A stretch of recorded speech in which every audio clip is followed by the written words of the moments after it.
Dear colleagues, a very warm welcome to all of you, those joining in person with us, and we have got quite a number of member states online as well. Now, for the sake of colleagues in capitals, where the time zone is unfortunately going to be really tough, think of our colleagues back in the Americas who are still asleep. We've decided to record this session. So when our colleagues wake up, they can have the opportunity to also go through what we're going to share with you.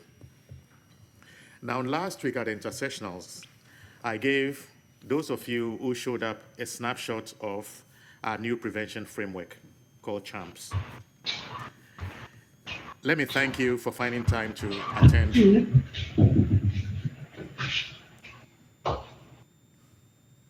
Let me thank you for finding time to attend in person. And for those of you online as well, a huge thanks for waking up so early. I know there are so many competing priorities. It's school holidays in Vienna, and it's also Monday morning, a bit early. So thanks for all those who managed to come in.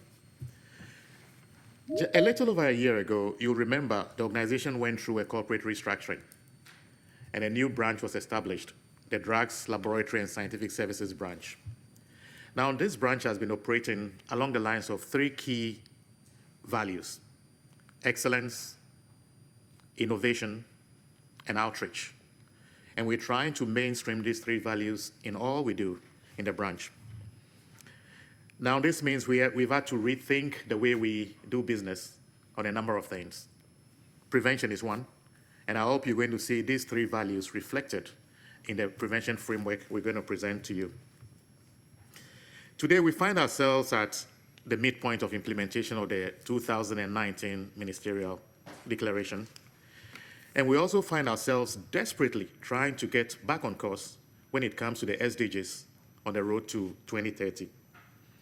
But a common ground for all of us is we want to protect our children. We want to protect them from not just drugs, so many things. But protection means we need to invest a lot in prevention. It doesn't matter whether it's drugs, alcohol, just name it. We need to invest in prevention. When it comes to what happens in the capitals, countries have to prioritize. And drugs is probably not the only issue you have to worry about. There are so many competing priorities. It means if we want to push this prevention envelope, we need to have a lot more advocacy. We need models of prevention which are not just effective, but also cost effective. And that's one of the reasons why we've come up with CHAMPS. In this meeting, what we'll try to do is briefly unpack CHAMPS, the framework. We have three expectations from this meeting. The first, that you are going to be aware of this new program and the vision underlying it. Secondly, we want to stir your interest, get you to go back and reflect on all the things we're going to talk about. And finally, we would want to see you being a champion of CHAMPS eventually. We're going to have a series of interactions when it comes to launching this program. A lot of interactions between now and the CND in March, which is where it's going to be launched. And hopefully, we'll get to have a core group of interested countries who will be ready to push this new framework forward. Before then, let me give the floor to Director Jean-Luc Lemahieu, Director of the Division of Policy Analysis and Public Affairs, who will talk you through this program, give you the opening remarks. John, please. Thank you very much, and thank you all, for showing up indeed this early on a Monday morning, knowing as well that for many there was a long weekend just behind us. We are delighted as well to have all those people and the permanent missions capitals eventually connected to us by internet. So all very much welcomed, as you can see by this beautiful, colorful display of CHAMPS Children Amplified Prevention Services. Many of us have been very busy last week, during the thematic discussions, and we all knew, how sometimes difficult the discussions are being led nowadays in a world which seems to be increasingly complex. But I think there's one element where we all can easily agree upon, and it gives us a bit of a breath to say so, and that is the need to protect children from the illicit use of narcotic drugs and psychotropic substances. That need is not a new one.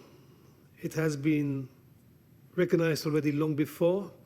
That even became part and parcel of a convention, nothing to do directly, indirectly of course a lot, with what we discuss in Vienna or the drug control conventions. It relates to the Convention on the Rights of the Child, signed in 1989, which clearly spells out, indeed, that we need to protect children from the illicit use of narcotic drugs and psychotropic substances. That convention and that article was referred to in last year's landmark C&D resolution 65/4, called Promoting Comprehensive and Scientific Evidence-Based Early Convention. And I would like to express my gratitude to the government of Slovenia, but also to over 30 member states who have co-sponsored that resolution, and as well for the momentum we are generating altogether by reflecting on means of making this resolution an operational tool. A world of thanks too, for the member states supporting our prevention programming, both in terms of funding, development, dissemination, documenting, effectiveness of prevention tools for policymakers as well as for service providers. No doubt, many of our countries, not all of us, do already have, in one way or another, prevention and demand reduction programs rolled out. But let's face it, today's pressures are extreme. We do have record cultivation and manufacturing. We do have record demand for illicit drugs. And in certain countries, we do have record morbidity.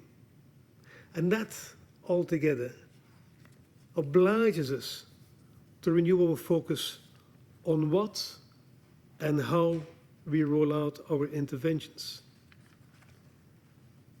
I did call Resolution 65/4 as a defining moment, a landmark, because it shed light on a part of prevention that is often neglected, namely the broader aim to helping children grow resilient, well beyond drug issues only.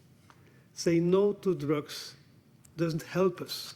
How can we build resilience among the children so that they can say no to drugs themselves individually? And as you could have guessed, that refers towards the UNODC WHO International Standards on Drug Use Prevention. The standards envisage prevention responses as developmental in nature, building up resilience among children and youth by developing personal and social skills. The standards also focus on creating supportive institutions to bolster this resilience further, starting at infancy and childhood. With your support, we have been piloting family skills packages and school-based prevention interventions in over 40 countries so far, in multiple diverse contexts, and this over a decade long. This has been a tremendous learning school for us. And this experience came earlier together in a C&D conference room paper entitled A Call for Action to Positively Redirect the Developmental Trajectory of Children through Promoting Comprehensive and Scientific Evidence-Based Early Prevention. You will be happy that we limit this to CHAMPS and that we don't have to repeat that title over and over again. Now, thanks to the great support from our executive director, who really is putting her weight behind this, we have now this new initiative, which is called CHAMPS. We do call it our $500 million project. Now, that might be a shocker, $500 million program. would be more than what UNODC annually collect in pledges from the financial supporters. Evidently, we do not envision that our UNODC budget is to double within the months to come. It is an aspirational figure. It is a bit of a shocker. It's a figure which appeals to the imagination. It's to make us to think we need to do more, and we need to do a lot more to ensure indeed that we can protect our children. It is eventually an aggregate if you are to roll out CHAMPS to diverse countries and have a same goal together with government, civil society, private sector, and so forth. If you bring that all together, you might eventually get to 500 million. But that's not the purpose. The purpose is not UNODC. The purpose is how we benefit the kids themselves. And we would like, indeed, to provoke our imagination and to provoke ourselves in thinking that through. CHAMPS, Children Amplified Prevention Services, is really aiming to help us and help the children. And it aims at bringing an umbrella of science-based prevention services together. CHAMPS calls for children themselves to be champions in making it a reality. And of course, CHAMPS needs champions, countries, private sector, civil society, supporting it to make it to happen. We know that evidence-based prevention responses, let alone earlier prevention responses, are not as available at a scale when compared to the needs. But what makes this CHAMPS initiative unique? First, I would dare to argue its timing. It comes within the C&D revived spirit supporting early prevention and amidst the midterm review of the political declaration of 2019, where we are looking for responses to the challenges challenging us. Two, it also comes at a time where we need a renewed commitment to re-engage on Sustainable Development Goals, and here I refer to SDG 3. The third reason why we think it is unique, because it needs to answer the lingering question at a time where we see drug use going up. Does prevention actually work, and can it make that difference? And we have the models to demonstrate that. Therefore, Mr. Chair, I give the floor back to you so that we can explain better what CHAMPS is standing for. Thank you very much. Thank you very much, Jean-Luc, for outlining the vision behind the new framework, CHAMPS. And thanks for mentioning some of the key reasons why we're doing this. It's timely. We need to get back on track with SDG 3 as well as we move towards 2030.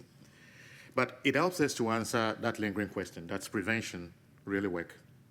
And it's my pleasure to hand over the floor to Dr. Wadir Malouf, drug prevention specialist and program manager in the branch. Wadir. Thank you very much, Justice. Thank you also, Jean-Luc, for the opening words. I have the small challenging task to actually describe what is CHAMPS and how we're perceiving it.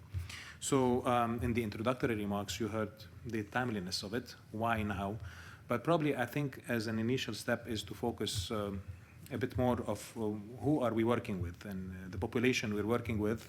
We heard children. Children is by definition, UNICEF's definition, population that's less than 18 years old. So to further zoom in on that population, we're also talking on the population that is actively not using substances, and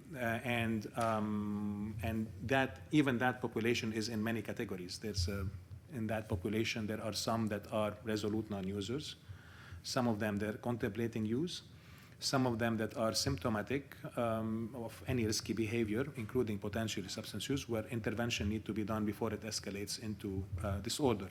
But the main aim is at least to avoid that age period in terms of development as a minimum goal, because early age of initiation is associated with higher risk of problematic use moving forward. So that's another part of the context of what do we need by children And then as I go along in terms of amplified behavior, amplified prevention services, we'll unpack it as a bit more details. So I'll try with them, but maybe yeah.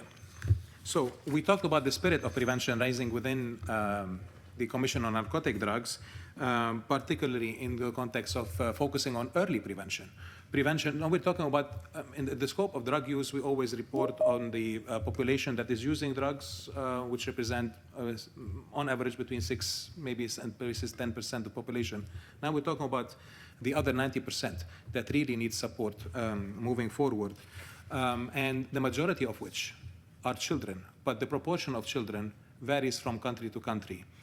In terms of the size, the proportion of that population we're talking for, but it's a large population, and this is part of the ambitions that were mentioned in the beginning. But that is a common ground between the different member states moving forward. So if we move to the next slide, what do we know? We have our UNODC WHO international standards that all of member states have, including in the Commission as well as unpacking within their countries, are familiar with. These are, to re-emphasize again, we're calling them UNODC WHO standards because we have applied WHO standards of evidence when it came to reviewing the scientific context of whether or not interventions really are having an impact on substance use, yes or no, or preventing it. And needless to say, this is just a snapshot of a matrix without going into its detail, showing you how many interventions are, by WHO standards of evidence, showcasing that they do have an impact on substance use prevention. Not only we do have that evidence, we have also evidence of these interventions starting as early as when the child is in the embryonic stages of the pregnant mother. That's how early we can start. So it's not the science, there is no absence of science in the perspective of reflecting prevention actually as intervention works. To further demonstrate this,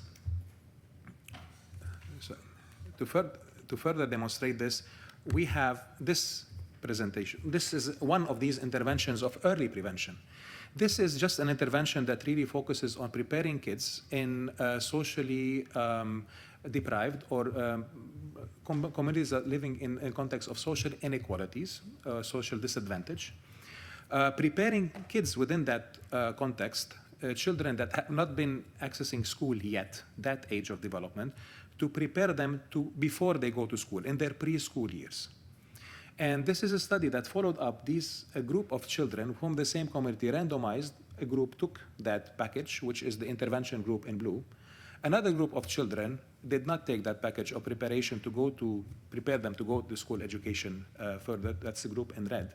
And followed them up in a community in the United States over 21 years, just to see what is, when they become 21, what is the outcome that they have. Needless to say, that as an intervention that did not discuss drugs at all, it's an intervention that actually provided more social, emotional competencies of these children to be better prepared to school.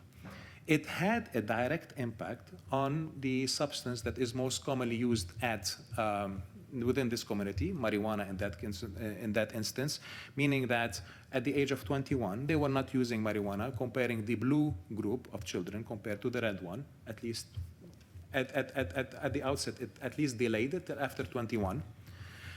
But at the same time, that same intervention, you see, have reduced the number of teenage pregnancies as well, number of children, teenage parents. So that same intervention also had another impact that many of the ministries will be interested in from a different dimension, not necessarily the Ministry of Education, right? But at the same time, from higher education perspective, you will see that that community of children that were better prepared to go to school had a higher enrollment in college compared to the red group. That's one intervention having an effect on one domain. And it is in line with the prevention standard. It does not discuss drugs, but it is an intervention that talks in terms of the kind of shift the paradigm in terms of building these social, emotional learning skills for children. What is also important is that we have from the science, when we combine intervention, that the effect of these interventions is not one replaces the other, but it's multiplicative. So this is another slide that showcases life and social skills. You see three groups of population that were distributed from the same community. These are kids that are in 6th grade, and they are already in school. One of these kids, one of these groups of kids, which is in gray, did not take any specific kind of prevention intervention. Another group, which is in light green, is a group of children that took life and social skills packages. These are packages that build social and emotional learning skill in the child themselves through an interactive modality, through a trained teacher, but the kids talk to each other. Over time, followed up.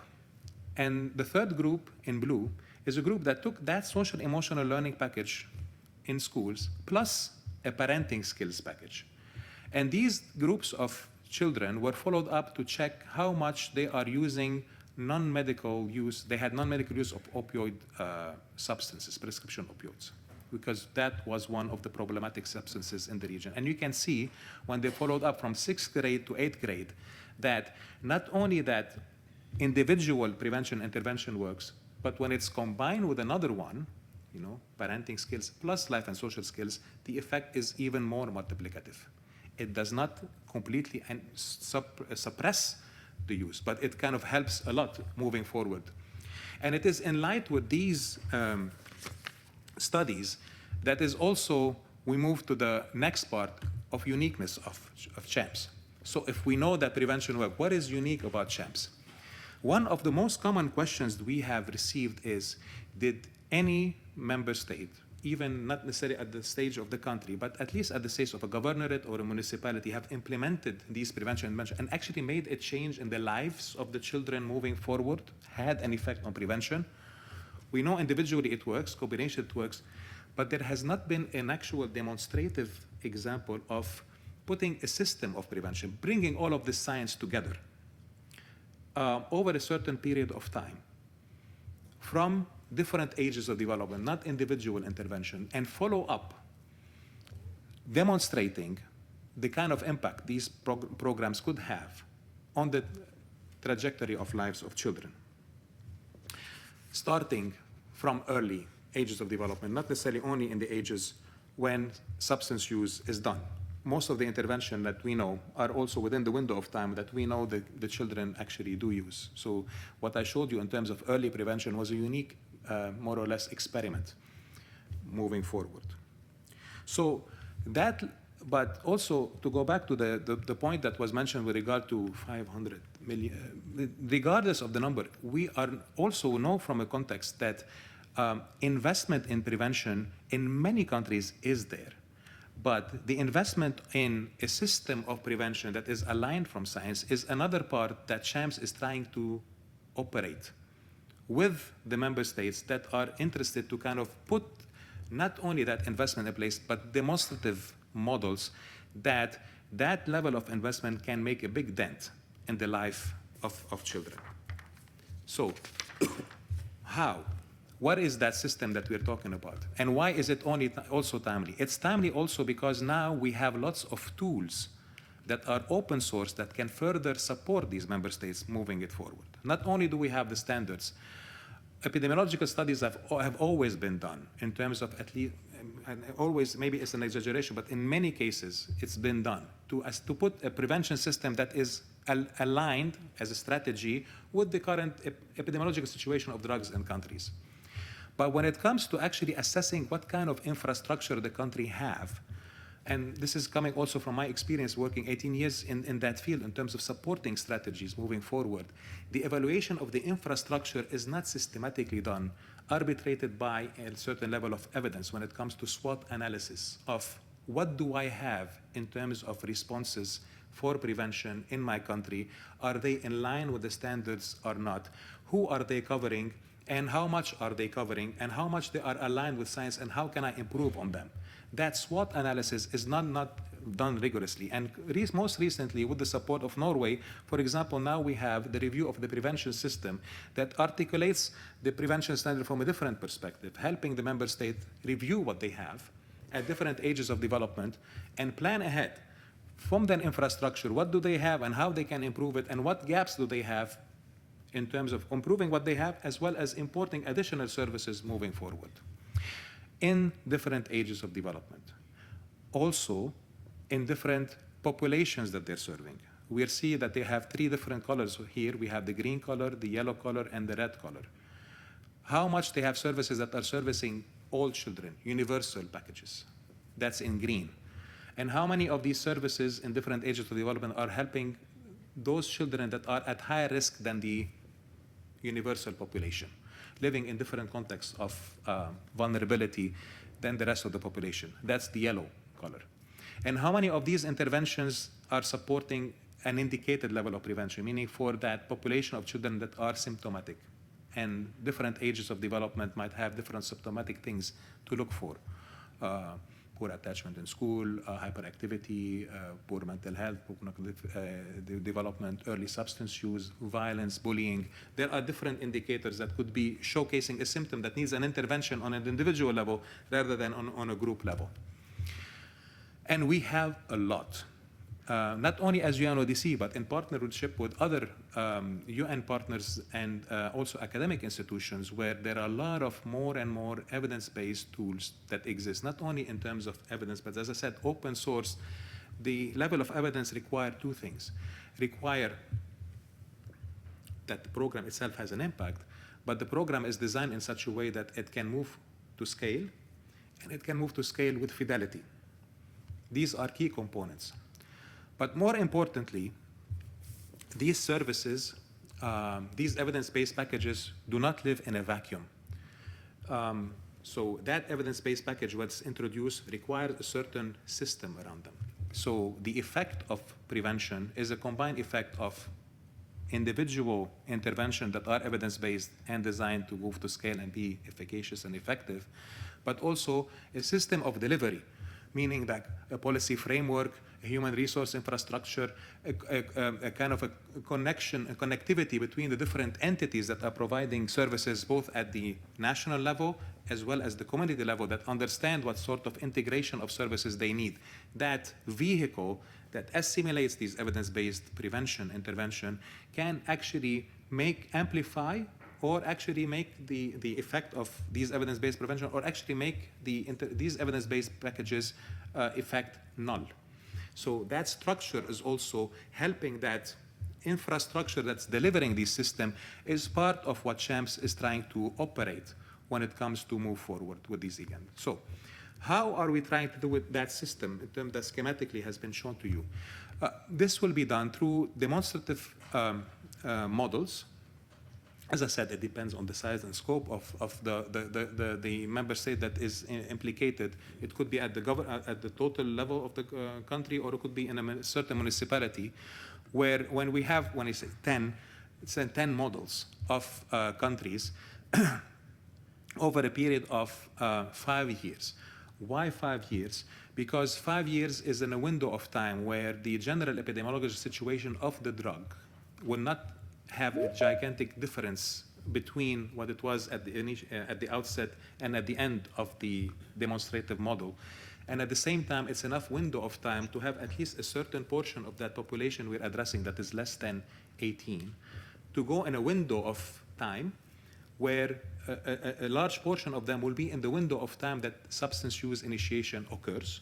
And we will demonstrate that actually that system has prevented substance use.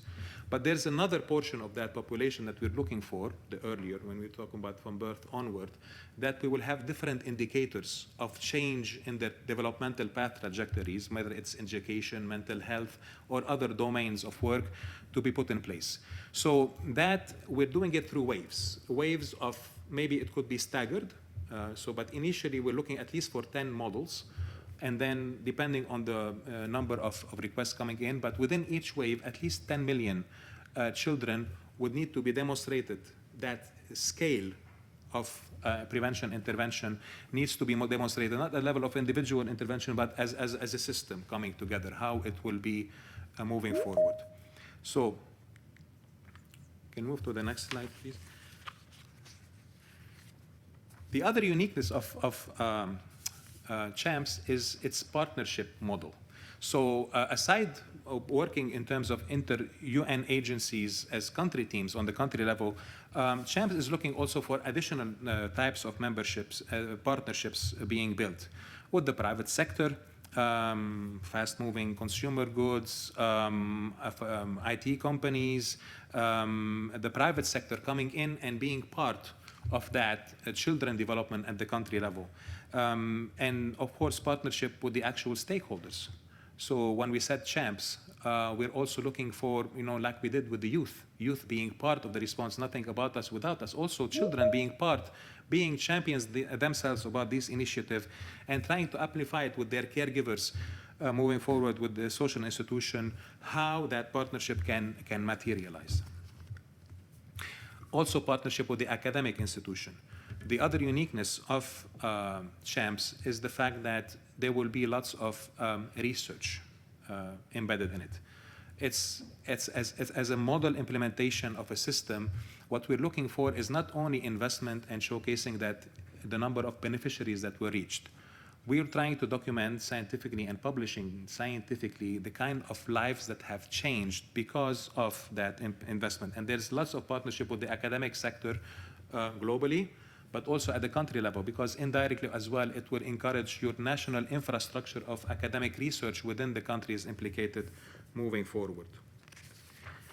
So, next slide. So that's CHAMPS in a nutshell.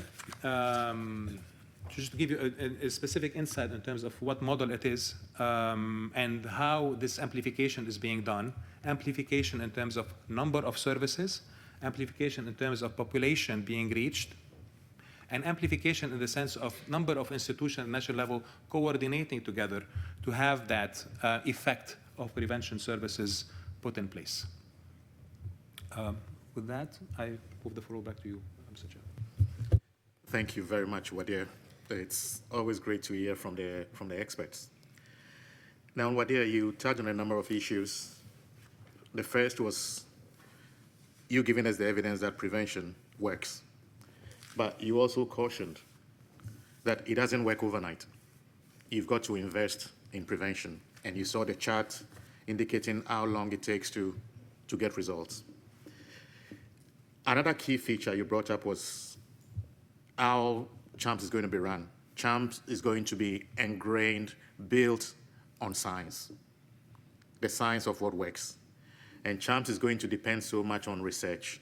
It's going to depend on evaluation as we deliver the program. And CHAMPS is going to use a lot of technology because that is where we reach the children of today. You also talked about the uniqueness of the prevention framework. What is different from how we've been doing business? And remember, I mentioned this at the start of this session, talking about our drive to think differently, do things differently. Look at the 3 core values of excellence, innovation, and outreach.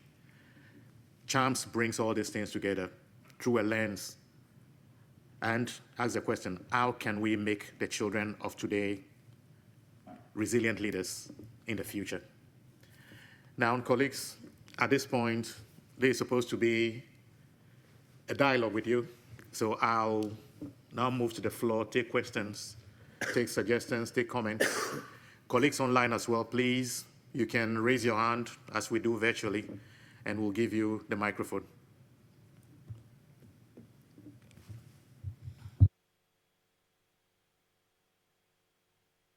Slovenia, please. Yes, thank you for this presentation. It was very interesting. I would just like to voice Slovenia's dedication to this issue, to prevention and early prevention. I would like to thank all of you to building up on the resolution 65.4. This is really something that is, we believe, important in the long run. And as you said, doing these programs and working with children, empowering them, also families and all of the community, it has side effects in all aspects of our lives, not just drugs, also organized crime, corruption, all of this. So this, I think, it really does have a positive effect when we raise our children to be empowered and resilient and to know how to say no. So I would just like to encourage all of the states to think about this issue, to support this issue, and to echo your call to be champions of the champs. So just an intervention. Thank you very much, Slovenia, and thanks for all the support through the years in the area of early prevention. United Arab Emirates, please. Yes, good morning, everybody. First of all, I would like to thank Jean-Luc and Justice and Wadi for excellent work, and this kind of work which give us kind of enlightenment for the future, for our new generations in the future. I want to insist also that the UAE always believing in prevention, and we are engaging in some projects with you. Just my question here about what about the previous programs already exist in the UNODC and how it's linked with this kind of project? Thank you. Thank you very much, distinguished delegate from UAE, and thanks for all the support you give to PTRS and our prevention work. Wadi, you want to take that? I cannot but echo the mention in terms of thanks for the strong support and both to Slovenia and to UAE. But with regards to actual programming, as I mentioned, it would bring the actual programming in terms of articulation on the ground, in terms of demonstrative member states, showcasing that these programs that have, because the previous program has been working for a long period of time to change the culture of prevention, sensitize policymakers in terms of how prevention need to be done. Needless to say, this has been articulated, and most recently with the CND Resolution 65/4 in 2022 in terms of a change of momentum. That culture exists. What is missing now, and also in parallel to that, development of new tools that support that change of culture. What is needed now is demonstrative countries, demonstrative models of putting that system together that will bring the momentum that has been generated to a different level. This is what the addition is in terms of that program supplementing the additional programmatic approach moving forward. Investment in actual prevention at the country level, within the countries, guided by the standard, demonstrating the kind of effect in terms of it will have in the lives of children 5 years forward. So that's a different modality of implementation that's being done. Thank you, Wadi. Jean-Luc? If you allow me, thank you very much. I mean, we would like as well to build up on other initiatives already existing. A lot is being said about the Grand Coalition on Synthetic Drugs, for example. And within that, we have as well a prevention framework. So the interconnection will be very important. It reminds me to the slide which you had on the partnerships. So we have different working strains which we need to work out between now and March at the CND, where we will have a formal launch of the program. We need to have partnerships with other UN entities. We need to have partnerships with other regional and international organizations. We need to have partnerships with the private sector. I mean, not only on IT, as already mentioned before, because a lot of the youngsters nowadays start very early, I mean, on whatever mobile instruments they have in their hands. We need to build up partnerships with academics. I mean, the research component, very important, monitoring and evaluation. We need to have, of course, I mean, the partnerships with you, the governments. I mean, we need to have a few champs who are willing with us, I mean, to work this out. Because at the end of the day, I mean, we need to split those partnerships out at the global and at the national level. At the global level, really the advocacy, trying to make a lot of noise, the 500 million, the shocker. I mean, trying indeed, I mean, to tell people we need and we have to do more when it comes to prevention. But at the national level, when it comes operational, then we need to sit together, I mean, with your private sector locally at the national level, with your civil society locally at the national level, with your municipality eventually locally at the national level, with your academics locally at the national level, to make sure, I mean, that we can bolster that framework at the national level and roll it out. So there's a lot of work ahead of us.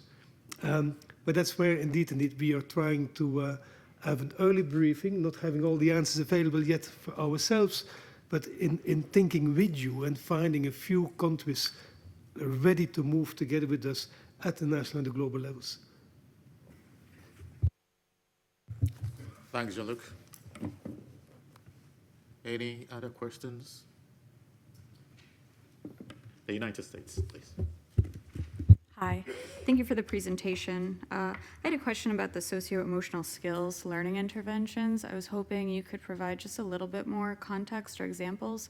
And I'm also curious about other positive impacts that you might anticipate seeing from those interventions beyond drug prevention. Thank you. Thank you very much. Also, thanking the US for the support in general with regards to drug demand reduction programming in general. With regard to social emotional learning packages, this is a large umbrella of several components. The reason why we try to highlight it is also this is part of the culture of prevention that's being promoted, because many times when it comes to drug prevention, prevention is being perceived as packages that really necessarily discuss drugs. The point of focus is the drug. But with regard to the prevention standard, the point of focus becomes the person. The person in different ages of the development and what that person needs in terms of their social, cognitive, emotional, and learning competencies.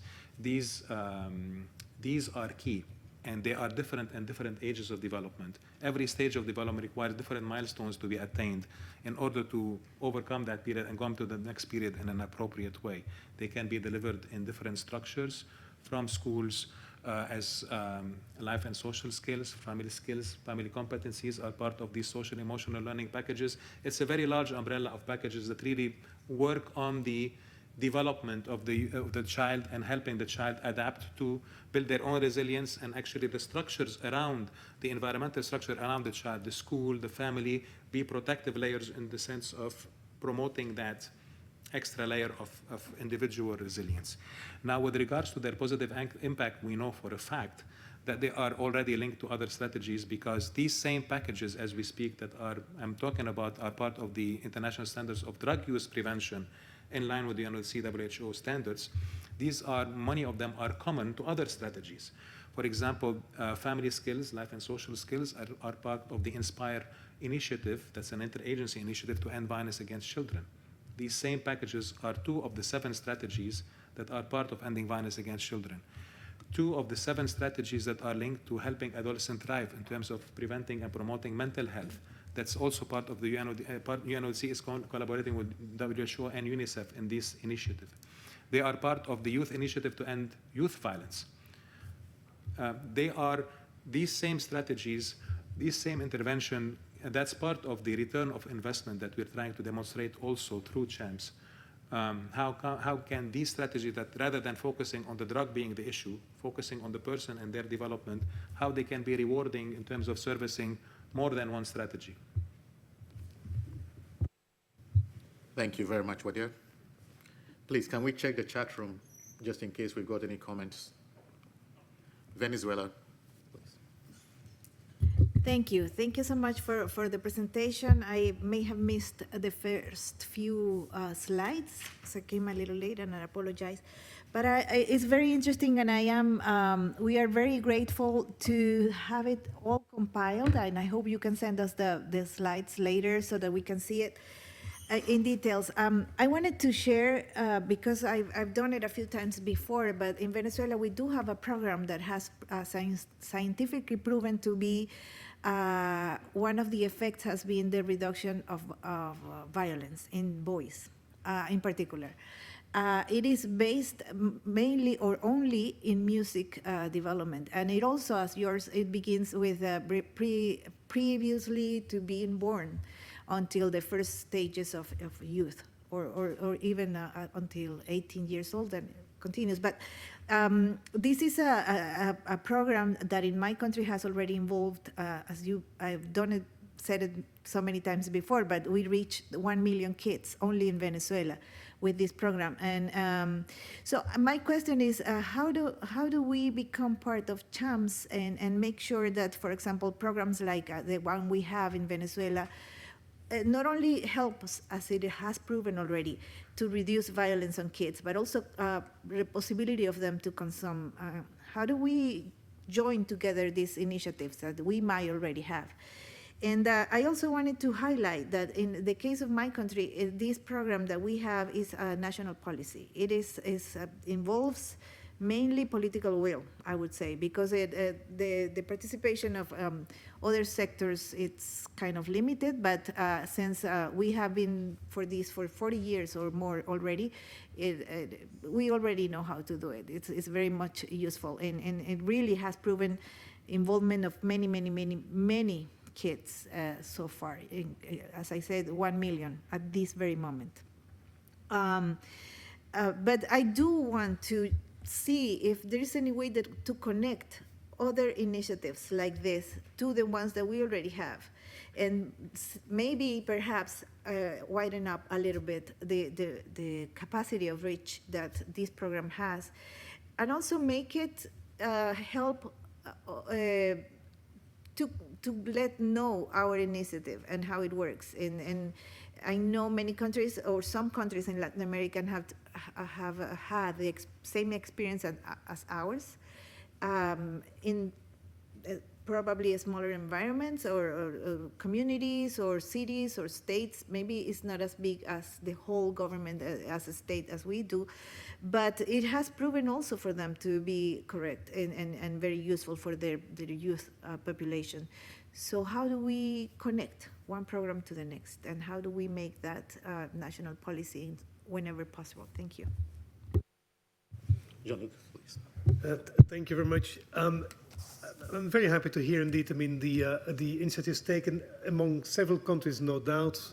And what we would like to try to do is, the moment that we have one of the countries coming forward wanting to be a CHAMPS and to sit with us together, is first of all to identify what you're already doing successfully so, and amplify that. I mean, making sure, I mean, that is being known as a lessons learned, as a good practice by whatever we would like to roll out universally, globally in other countries as well. So we definitely are not moving all what you have been done away. To the contrary, I mean, we would like to validate that, to amplify it, to see it, and to build it in within the wider framework and the wider context. So again, at the global level, it's more the advocacy. At the national level, it's the sitting together with the government and trying to find out, I mean, what you have already, mapping it out, seeing how we can amplify, seeing how we can strengthen that, building around it, and then indeed building up the national coalition, I mean, with your private sector, with your civil society, with your government, with your municipality, with whoever would like to come forward, with your academics as well, to monitor and evaluate what is happening. That is to happen at the national levels. So we're looking for 5 CHAMPS, basically. What, yeah? You want to add something? El Salvador. Oh, sorry. If I may, John, just because that's an important component that will come a lot. As I said, coming in terms of a model country, there will be, the guidance will be through the UNODC WHO standards. And it's not in WHO and UNODC deciding what's inside these components. It's just practically the research that exists in terms of evidence-based packages. But when that model is being put in different countries, we know that it will generate further evidence that is probably not detected on the radar of scientific evidence globally when it comes to applying the standards. So CHAMPS will also be a model that will help, for example, the packages that in Venezuela are being applied. Let's assume Venezuela would apply CHAMPS, right? To demonstrate how this model that's reaching millions of children probably have an effect directly in terms of prevention, probably supporting other prevention intervention moving place in the system. So that's part of the work that will be generated from, is generating further science, not only as a system, but in terms of also individual intervention and how they contribute to the response. Because we know the starting ground is what we have found in terms of applying WHO standard of existing evidence. But we have no doubt that the evidence will change as we start applying these models moving forward. So that's part of the thing that I wanted to also add to our director response. Thank you very much, Jean-Luc and Wadia. Venezuela, I'm really excited about the comments you made. It's great to see good work being done in countries which we can benefit from. Now, when we get into countries, the implementation will be in country, but we expect to pick good practices from other places. And we're not going to go into a country with their answer. The contexts are different. We'll have to work with governments, look at legislative framework, work with private sector, and come up with something which suits the country. So it's an exciting journey, and I think the more of you who have got best practices you can push our way, let us know. Let's talk, let's work together. Now, I think there are some colleagues online who want to ask questions. We'll do that and then go to El Salvador, please. Take a couple of questions.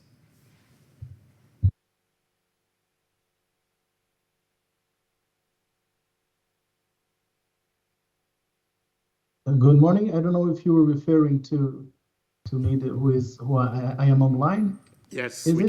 can see you. We can hear Thank you. you very much. My name is Eric. I'm from Brazil. I'm sorry I'm not in the room. My question comes to what we are discussing exactly now. It seems that CHAMPS is a model to be applied domestically, but also with interaction with countries that have practices in best practices. And my question is very practical. How does this program, this project, would work here in Vienna, and how would the delegations interact in building and receiving inputs and also in giving out inputs to the program? Thank you very much. Wadia? Thank you very much for the distinguished delegate to Brazil. This is a very important question. I mean, as we speak right now, this is a pre-brief. So the ideas that we have is evolving as we come to CND 2024. But in terms of modality of implementation, the way it is visualized right now is continuing the way it was done before. Here in Vienna, at least as UNODC, we are trying to develop all the guidance materials, guide the science, review the science that's going to be applied in terms of presence there. Of course, we maintain your engagement with you as permanent mission to kind of brief you in terms of what's happening. Also, when it comes to implementation of CHAMPS, there will be exchange of demonstration of where we stand in terms of update for the CND and the member states that are here. However, the work that's being done, us as guidance here, is also linked directly to our field operation. We're engaged directly with our field offices who will be engaged at the capital city or depending where you are in the country in terms of implementation. So we work as technical guidance to the field offices that are there, engaged with you, for example, in Brazil, where I have to also acknowledge the large work in prevention being done in Brazil, in terms of them being directly engaged with the counterparts, modeling that's implementation, assuming Brazil, for example, is one of the CHAMPS. So our work is more scientific guidance, technical support, let's say, help desk in terms of, I'm talking in terms of the prevention, treatment, rehabilitation section within the DLSSB. But the actual engagement in terms of operation in the field will be done through our field offices that are directly engaged with the countries implicated. I hope that addresses the question so far. Thank you very much. Before we go to El Salvador, just to provide some clarification, what we're having today is just a pre-brief, and you would have received those flyers. Now, I know that's not enough for the capitals. You are going to receive, is it a 10-page document within the next day or two? That gives you a comprehensive picture of what we intend to do. You also receive the slides right after this presentation. Now, we are doing this together with our field offices, and it's important Brazil brought up that comment. The field offices will be working directly with their respective governments to try to identify model countries, even model villages. Our colleague from Venezuela mentioned that sometimes you don't have to go the entire country. You can pick a part of a country and bring real change. So that's the process we're going to go through. You'll get a lot of documents coming your way at the end of this presentation. El Salvador, thanks so much for your patience. You have the floor. Thank you very much. Thank you very much for this briefing. El Salvador attaches great importance to prevention, and we welcome this new program from UNODC. We have been beneficiary of two programs before. It was Family Skills and Lion Skills. And we want to know how you will choose these 10 countries for these programs. Thank you. Thank you very much, El Salvador. You mentioned a program which is very dear to Wadia's heart. Wadia, you want to take that? Yes, and actually recognize Salvador positive cooperation in terms of implementation of these packages. Definitely, so far, the way we have been operating is top-down and bottom-up, meaning that we introduce the prevention standards to the policymakers for them to change their way of thinking, how they're doing the strategy level, so that service provider can have actually the chance of working with evidence-based packages. But also in many instances, when our resources are available, we have a bottom-up approach where we have demonstrative pilots within the country of a specific evidence-based package, like in the case of El Salvador and other places. We introduced life and social skills in schools, and we introduced also Familias Fuertes and other packages, which are family skills packages at the family level, demonstrated that that is not science fiction, this is actual science. So these pilots actually, when implemented this way, can make an impact in terms of the lives of children at an individual level. So far it has been based on the availability of resources, the interest of the donor country and the recipient country to put it in place. But definitely this bottom-up approach, when demonstrated on the ground, will help the policymaker further understand that this science, when applied on the ground, will be good, will make a difference. So we have many countries, like El Salvador, where we have that demonstrative science, and we're going to rely on this as an initial starting ground. But the way of implementation this time is going to be different. Not individual intervention in a specific place, but a system of intervention coming together at different ages of development, and how when that amplified effect will showcase. So yes, I mean, the criteria of selecting countries, probably, having an infrastructure of prevention, have an interest in prevention from the policymaker's perspective, and I believe at the very high level in terms of government, will be a key ingredient in terms of the selection of the CHAMPS model country or model implementation to take in place. But yes, we have several seeds, let's say, planted in different countries through our engagement together. Thank you very much, Wadia. Your Excellency, the Ambassador of Colombia, you have the floor. Good morning. Good morning to all.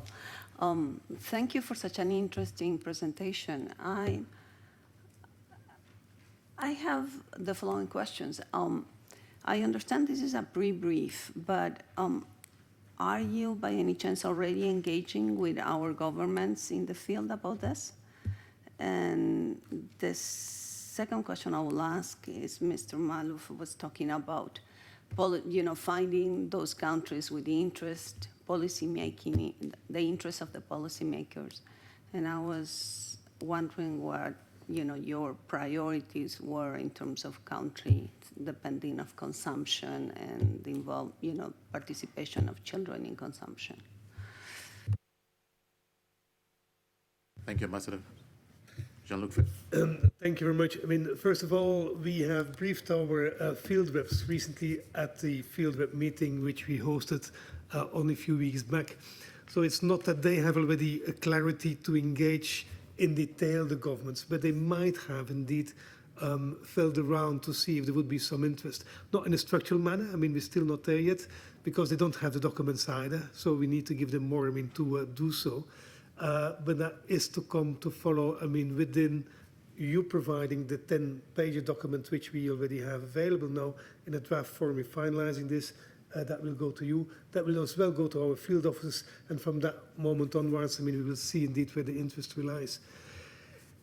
From a pragmatic point of view, I would like to say that we would prefer to start with not too complex situations. I'm not talking about drug use, I'm more talking about institutional frameworks. What I'm conveying here is that if you have to start, from scratch by putting up the institutional frameworks within specific areas within your countries, that might be a very cost-intensive operation. So we would love to rely on those countries which already can offer a certain in-kind contribution, which allows us to roll out this faster. And why are we doing so? Because we would like to demonstrate the soonest, that this system is working. So if we start, with those which are more ready and demonstrate that it can happen and that it really makes a difference, then it's easier to convince those who are perhaps less ready to do exactly the same and to provide us with the in-kind framework so that we can have as well the support systems in place to roll it out. If that's an answer to your question. Thank you. Thank you, Jean-Luc. We now move to Thailand. Thank you, Justice. And all for the interesting briefing. And I'll be looking forward to the information package that will come our way in a few days. Just a quick question. You start by inviting us to be champions of CHAMPS. Do I understand correctly that this will be different from the 10 pilot countries? And what is your expectation of the champions of CHAMPS? Thank you. Thank you very much. There is a saying you're probably aware of: it takes a village to raise a child. Right? This is what we want to do. We're looking for champions who are not just going to put money into it, but offer the political support. And we've applauded some countries today for the political support we've had in the past. Now, we're looking for that, but looking for donors as well to get us to the 500 million we're talking about. How do we get to the 500 million? We mentioned some in-kind contributions. We go into a country, for example, if we're able to work with the government to change their legislative framework to be able to invest more in prevention, and that country invests an extra 50 million, the money doesn't come to UNODC. It might go to another international organization, but we see that as the magnitude of the investment which needs to go in. Now, how do you become a champion? Your capital will just have to indicate to us through the mission over here you're willing to support it. And tell us what kind of support you're giving, the political support when it comes to resolutions, or the financial support. Now, when we launch the program at the CND in March 2024, we expect to see the champions present, showing the two things we're asking for: financial support, but also political support. Now, you mentioned the choice of countries. I think John-Luc explained that the criteria we're going to use to select countries. We want this to work. There are no shortcuts. And from Wade's presentation, you're looking at 5 years. The science tells us you've got to be there at least 5 years to get results. That is why we're seeing a wave, one wave taking 5 years, one wave targeting 10 countries, and that wave targeting 10 million children. Now, depending on the momentum we get from all these discussions, we might end up launching multiple waves. So it's not just going to be 10 if we end up with 4 other countries trying to come in. The waves are going to overlap as we move forward. But remember, 5 years, that's the minimum we want to operate. So we need stability. 10 million children, that's what we want to target. So we need to go into countries with children. And 10 countries per wave. Thanks. I hope that answered your question. Yeah, just to ensure that the champions and the 10 countries, are they the same thing or they're different? Not necessarily so. I mean, we assume that if you're one of the 10 countries, volunteering to become a champion to have this program rolled out, that you are a champion anyhow in doing so. But there might be others as well who would like to champion the global initiative. Don't forget, there's the global level, the advocacy, the so-called aspirational 500 million, to shock our minds a little bit, to wake us up a bit that we need to do more. We're not against the balanced approaches. That's not what we're saying here. But we are in a precarious situation where we see the production, the manufacturing, the use of drugs going up, and that we need to go for something stronger, eventually novel as well. And that's where this prevention comes in, because it's a bridge. It doesn't divide. We all need to agree on that same framework. And that's where we look for champions across that bridge of people who are saying, listen, we need to do a lot more about prevention. So that's the CHAMPS at the global level. And then at the operational level, we're looking for 10 specific CHAMPS who are ready to work together at the national level to roll it out in operational terms. Thank you, Jean-Luc. Korea. Thank you, Chair, for giving me the floor. Republic of Korea is very interested in your introduction and presentation of this program.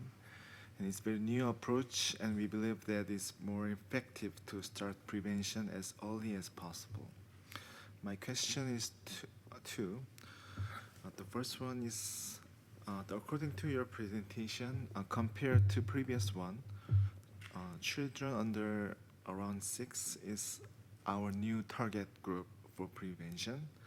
So I need ask you to provide more details about prevention of this group. And the second question is, when do you expect to start this program? So I mean, no, I want to know the details of timeline. Thank you. Thank you for the distinguished delegate from Korea for the interest. Yes, it is an innovative and a new approach. In terms of children, they are put in different categories of ages of development. As I mentioned, most of the interventions we know are occurring within the window of time of age of development, that is when drug use occur, which ranges between 11 and 16, but or 18. But when it comes to earlier ages of development, they were categorized not necessarily by the numerical age of development, but by the milestone of development. So from early, you see the first category, without putting the slide back, the first category is from birth until they start to speak. So that period when the child is born, and within the pregnancy until the period the child is unable to communicate, and what kind of prevention services in that context of milestone development is there. Then there is the period when the child actually communicates, but is not necessarily in school yet. That is the early childhood development. And then there's middle childhood, which is the early ages of schools, where the child switches from being with the caregivers and the family to a new social institution where there are other kids their age that need to socialize. And then there's early adolescence, where the child moves from childhood to observing adolescence. These are milestones of development where different social emotional learning packages exist for that age of development. What I mentioned, maybe like to clarify, was the fact that there is less investment in earlier ages of development and more investment in the age of window where actually the substance use is initiated.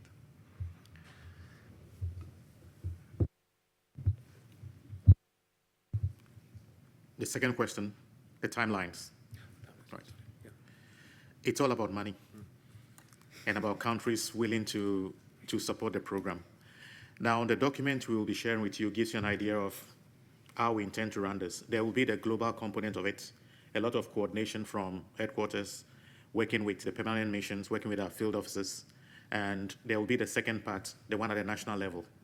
Now, for the global one, we need to raise funds as soon as possible. And I would love to show up at the CND in 2024 when the program is launched, knowing there are countries who are firmly behind this financially to get it running. So consider it started with a pre-brief. We need to fill up the bank accounts fairly quickly. Thank you. Any comments, questions? Now, colleagues, I think those of you who showed up at the intersessionals last week would have remembered a comment which we made from UNODC, that child rights are human rights. It is something which unites all of us. No one would want to see us going against Article 33 of the UN Convention on the Rights of the Child. This calls on us to protect children from the use of drugs, from illicit trafficking, etc. We all know that this is expensive, but we know prevention is the best way we can protect the children. Colleagues, I would want to thank you for showing up this morning, first thing on a Monday morning, and for those online, a big thank you as well. We'll be sharing a lot of documentation with you, the program document, the flyers, and please, for colleagues who are in Vienna, feel free to call us into your offices, come to our offices, arrange for a coffee to talk about the program. We want you to be able to understand it better, so you're able to influence the capitals as well to get champions. Now, what's our dream for the CND? We would love to see all the ambassadors probably holding hands as champions of CHAMPS when we have a review of the ministerial declaration. It is something which unites us, and I think it's something so important for us to do. Thank you very much. I wish you a very, very successful week. Thank you.